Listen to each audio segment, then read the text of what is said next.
Bonjour à tous, j'espère que vous allez bien, c'est NT, on se retrouve dans une nouvelle masterclass d'été. Et donc là, on va parler d'anatomie, on va voir les positions anatomiques de référence. Alors, juste pour vous expliquer un peu le concept et le détail de tout ça, c'est qu'en fait, les positions anatomiques de référence, bien sûr, c'est un chapitre, mais en fait, ça se revoit dans tous les chapitres. Et ce que font la plupart des étudiants qui oublient en fait de penser à ça, c'est qu'ils vont apprendre le cours de chaque chapitre sans penser en fait aux positions de référence. Et vos questions en QCM sont souvent sur les positions anatomiques de référence, d'accord? Donc on va essayer d'en voir des exemples, bien sûr. Pour que tu puisses comprendre l'ensemble des positions anatomiques de référence, en fait, il faut que tu aies une vision globale de tous les chapitres. Donc là, je te donne les bases sur comment on fait pour bien faire des références et tout. Mais ensuite, il va falloir que pour chaque chapitre, petit à petit, au fur et à mesure de ta révision, tu puisses faire des comparaisons pour pouvoir bien situer les choses. Parce que c'est ça qui est difficile en anatomie. C'est ça qui est vraiment difficile. D'accord? Donc on va essayer de voir ça tranquillement. On va voir un peu comment ça se passe. Histoire de voir comment tout ça va se goupiller. Alors d'abord, qu'est-ce que l'anatomie? L'anatomie, bien sûr, c'est l'étude de la structure et de la forme de tous les êtres organisés, ainsi que les rapports entre les différents organes. D'accord? Donc c'est quelque chose qu'on va bien voir à fond, voilà, c'est super important.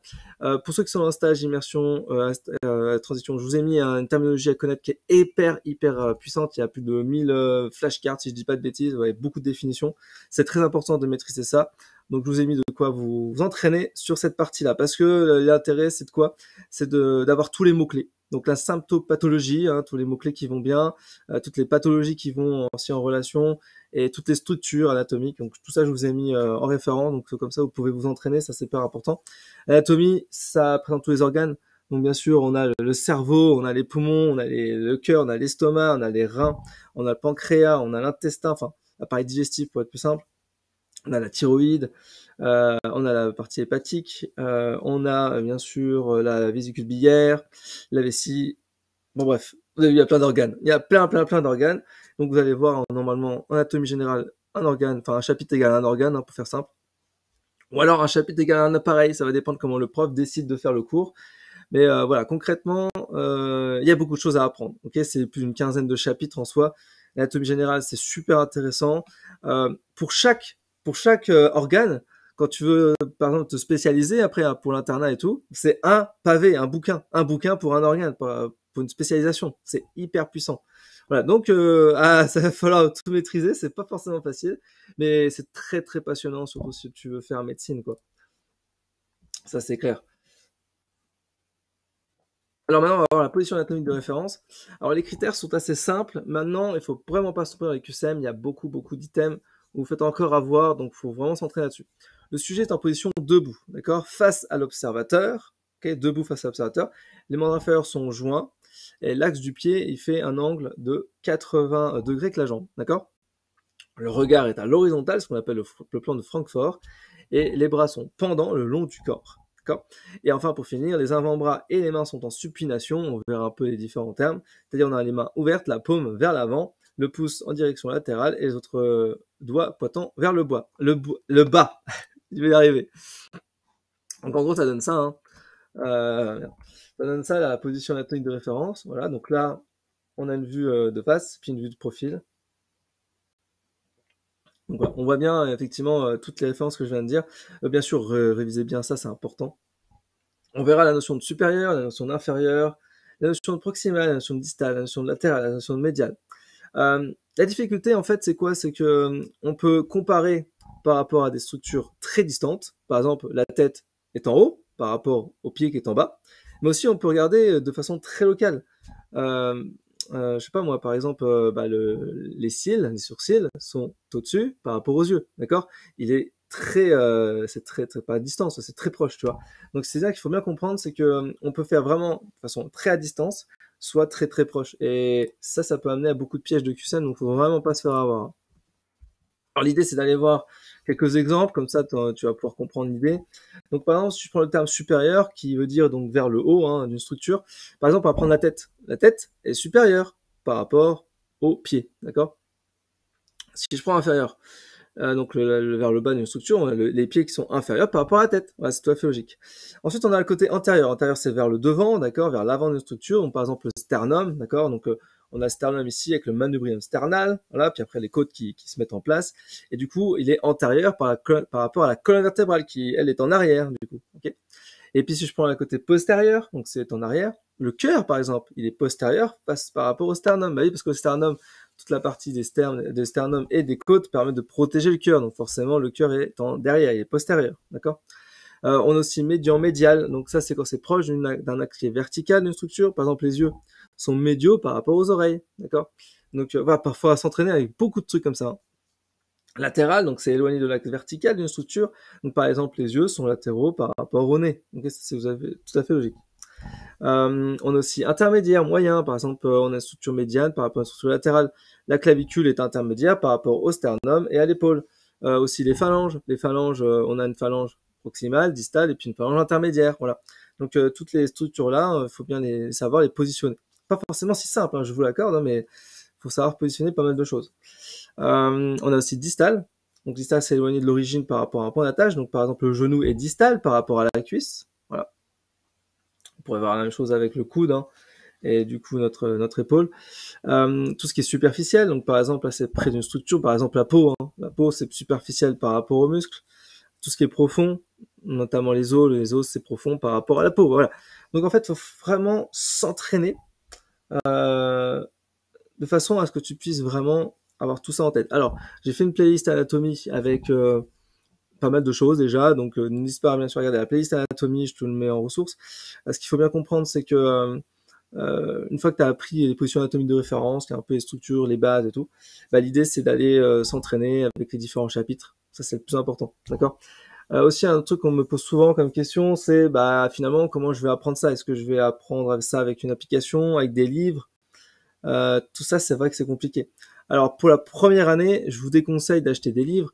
À la limite, emprunte, si tu le peux, emprunte à la BU le Grey's Anatomy, celui qui est en fiche, hein, pas forcément celui qui est complet, mais celui qui est en fiche est plutôt bien. Ça te permet d'avoir des planches anatomiques, ça te permet d'avoir des choses qui sont plutôt bien structurées. Donc tout ça, c'est plutôt efficace. Donc ouais, ça peut être pas mal. Le Grey's Anatomy. Alors, le Nether, il est trop réaliste, et du coup, il est pas facile à ancrer dans sa tête, et il est plus adapté pour le supérieur, une fois que tu as fini ta première année. Alors, ensuite, en termes d'applications, bah, il y en a plein. Hein. Je vous ai fait une vidéo d'ailleurs dédiée là-dessus, je vous la mettrai en lien, voilà, comme ça, je vous mettrai le petit truc ici. Et dans cette vidéo, je vous présente les différentes applications, il y en a plein. Donc voilà, moi mon conseil c'est plutôt de voir s'il n'y a pas meilleur que ça. Ah, un logiciel par exemple, Complete Anatomy, j'utilise ça pour les vidéos YouTube par exemple. Donc, tu vois, c'est pas très cher. Il y a une offre étudiante pas trop chère. Et du coup c'est intéressant parce que du coup tu as tout ce qui va en termes de relations et tout. Tu peux vraiment apprendre plein de choses. Oui, le logiciel est en anglais, mais ouais, c'est pas. Après, en traduction en français, mais voilà. C'est pas mal, je dirais que c'est pas mal. Pour le prix, c'est pas mal. Voilà. Et forcément, quand vous avez des applications qui sont gratuites en anatomie, il y en a qui sont bien, mais il y en a qui sont pas forcément poussées. Voilà, si vous prenez un outil qui peut vous aider pendant l'année, pourquoi pas. Voilà. Mais bon, et le mieux, c'est quand même d'éviter d'acheter trop d'outils. Mais si je peux vous conseiller cet outil-là, Complete Anatomy, c'est l'outil qu'il faut bien. Voilà. Et ensuite, bien sûr, il y a mon lab virtuel by NT où là, il y a beaucoup de simulations sur l'anatomie, donc ça peut être pas mal aussi d'aller un peu plus loin. Mais là, on est vraiment spécialisé pas ça. Voilà, c'est une grande différence. Hop hop hop, je t'interromps 30 secondes. Si tu apprécies cette vidéo, cette masterclass, n'hésite pas bien sûr à la liker, ça m'aide énormément pour le référencement. Si tu apprécies mes contenus sur YouTube, n'hésite pas à t'abonner sur la chaîne YouTube, c'est le bouton rouge, t'appuies dessus, c'est gratuit, ça coûte rien et ça m'aide énormément. Et puis moi aussi en place la petite cloche de notification pour ne pas louper les prochaines vidéos. Il y a plus de 350 vidéos cours et méthodes sur cette chaîne YouTube, donc cette chaîne YouTube est dédiée pour toi si tu prépares ton concours PASSAS et faire de toi l'élite. Si bien sûr tu veux aller un petit peu plus loin, j'ai créé pour toi la plateforme Elite pour une mise en relation avec les autres étudiants ainsi que plein de contenus dédiés pour toi PASSLAS, notamment les masterclass complètes avec les replays, c'est-à-dire la partie cours, la partie QCM, la partie FAQ, ainsi que les slides complets de ce que tu vois sur la partie cours sur YouTube, ainsi que des QCM supplémentaires sur Flash. Tout ça, c'est fait pour te faire progresser et il y a des coachs aussi qui sont là pour t'aider. On a énormément de fonctionnalités sur la plateforme, on a la communauté, on a les consultations, on a les lives, les bulles virtuelles, les programmes à petit prix, le coaching sur mesure, bref, je te laisse regarder. Le pass est actuellement à 47 € au lieu de 97 €. Le code promo, c'est PASS 2023, c'est valable jusqu'au 3 septembre 2023. N'hésite pas à réserver ta place et rejoindre des centaines d'étudiants à mes masterclass en direct. Voilà, je te laisse avec la suite de la masterclass. Je te dis à très vite. Ciao, ciao, ciao, ciao. Si tu as des questions vraiment sur sur l'anatomie en général, tout ça, dis-le moi en commentaire. Enfin, vraiment, c'est important d'en parler, quoi. C'est très très important. Donc, on va revoir quelques notions clés qui sont à maîtriser et qu'il va falloir en fait faire super gaffe dans les QCM. Parce que c'est ça le problème technique. C'est que concrètement, tu vas avoir beaucoup d'items. Si tu connais ton cours, c'est bien, mais si tu sais pas faire les positions, c'est foutu.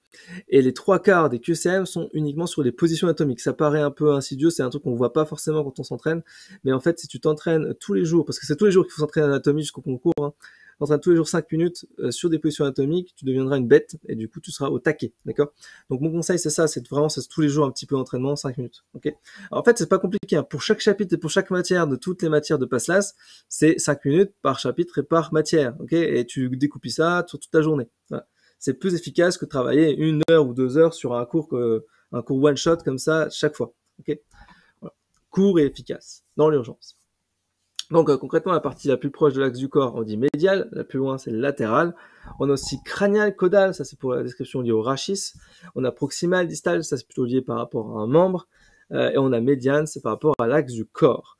On a aussi des mots-clés qui reviennent assez souvent, je vous les ai mis. On a homolatéral, on a ipsilatéral, donc ça c'est pour dire que c'est du même côté. On a controlatéral, donc ça c'est pour du côté contraire, opposé.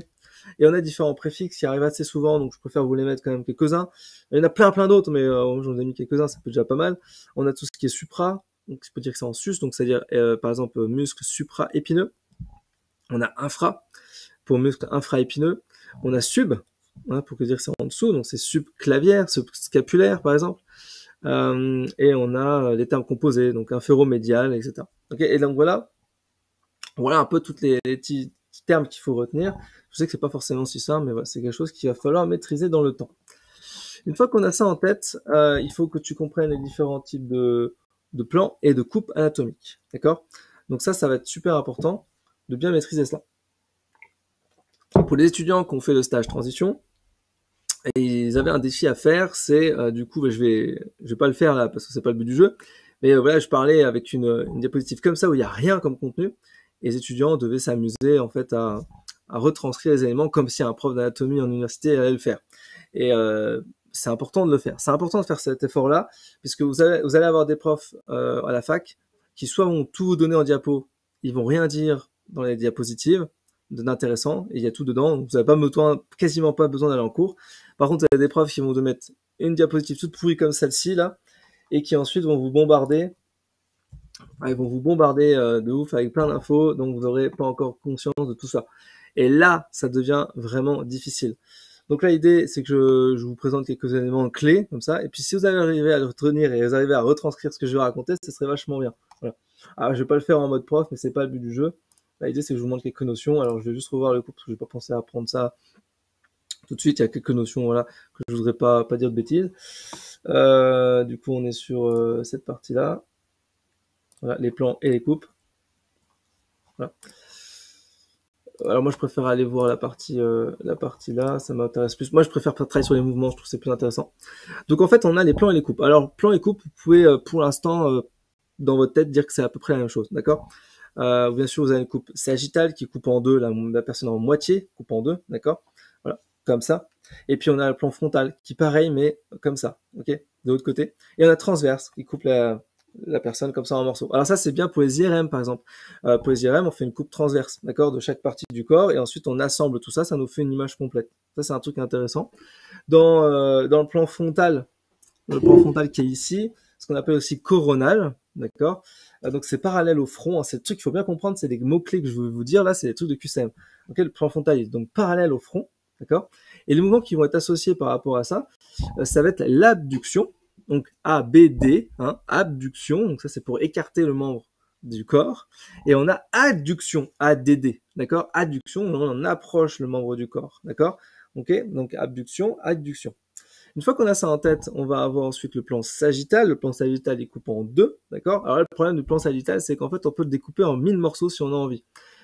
Puisqu'on appelle ça le plan médian, le plan médio-sagittal, et du coup, il passe par le milieu du corps. Ça, on a bien compris le concept. Et donc, il existe une infinité de plans, en fait. Donc, on a le parasagittaux, d'accord. On a les paramédians, et on peut faire diverses parallèles comme on a envie, voilà. Parce qu'on peut travailler de différentes manières. Les différents mouvements qui sont associés souvent à ce plan-là, ça va être de la flexion, donc par exemple vers l'avant en général, donc on parle On parle notamment du genou ou du coude, hein.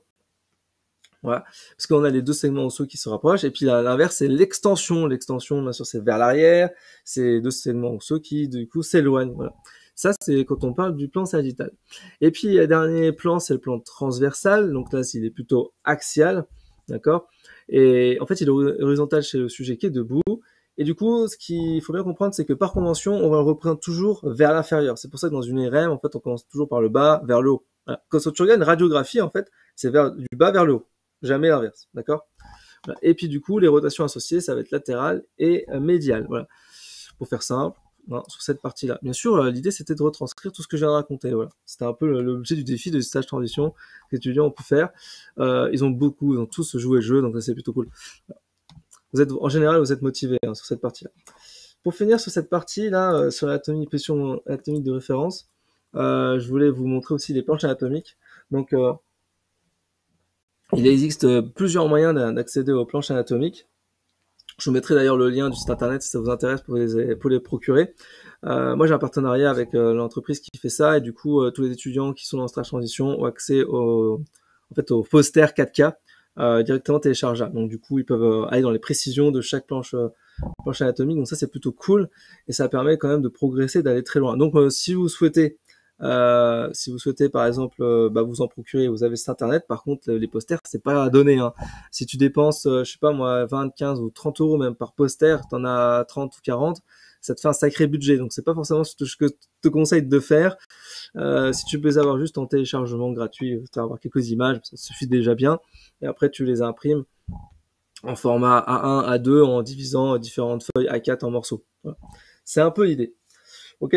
Est-ce que ça va? Est-ce que c'est clair? Est-ce que vous avez des questions sur cette partie-là?